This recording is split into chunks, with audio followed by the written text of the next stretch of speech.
இப்போ பெண்கள் பாதுகாப்புக்காக கையெழுத்து போட்டிருக்கதா சொல்கிறாங்க. அது எப்படி பார்க்குறீங்க? எவ்வளோ தூரம் நம்பிக்கை கொடுக்குற மாதிரி இருக்குது? எங்களுக்கு அந்த நம்பிக்கை மேலேயே டவுட்டாக தான் இருக்குது. ஏன்னா அவர் ஆட்சிக்கு வந்த மறுநாளே ஒரு குழந்தைய 10 வயசு குழந்தைய இந்த மாதிரி அவங்க கட்சிக்காரங்களே எம்எல்ஏவை இந்த மாதிரி பண்ணிட்டாங்க. இப்போ மறுபடியும் ஒரு பொண்ணை எரிச்சிருக்காங்க. ஆனால் அவர் சொல்கிறத பார்த்தா எங்களுக்கு எதுவுமே நடக்காத மாதிரி தான் தோணுது. அன்னைக்கே பார்த்தீங்கன்னா 2 பசங்க கஞ்சா அடிச்சுட்டு அவன் கூட இருக்க நண்பனையே எரிச்சு சாவடிச்சிருக்காங்க. கரும்பு காட்டில் ஒரு பொண்ணை எரிச்சிருக்கிறாங்க. அப்போ பெண்களுக்கு எங்கேயுமே பாதுகாப்பு இருக்காது.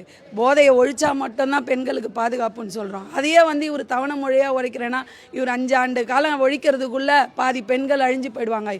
இந்த மக்களை காப்பாற்றுறேன்னு திட்டம்லாம் அப்பயே எடுத்துன்னு வந்தாங்க. திமுக ஆட்சியிலே எடுத்துன்னு வந்தாங்க. இந்த பிங்க்கு வண்டி, பெண்கள் பாதுகாப்பு எல்லாமே கொண்டு வந்தாங்க. இந்த செல்லில் அந்த இது ஆப் வச்சு பெண்கள் எங்கே போகிறாங்களோ எல்லாமே மாற்றத்தை நீங்கள் தான் உருவாக்கணும். நீங்கள் தான் உங்களை நம்பி ஓட்டு போட்டிருக்காங்க ஜனங்க. திமுக ஆட்சியிலையாவது எதிர்த்து கொண்டு பெண்கள் போய் வெளியே போராடுவாங்க. இதில் போராடுவாங்களா என்னன்னு தெரியல. நம்ம அண்ணன் காப்பாற்றுவார் அண்ணன் காப்பாற்றுவாருன்னு இருப்பாங்கன்னு நினைக்கிறேன் ஜனங்க.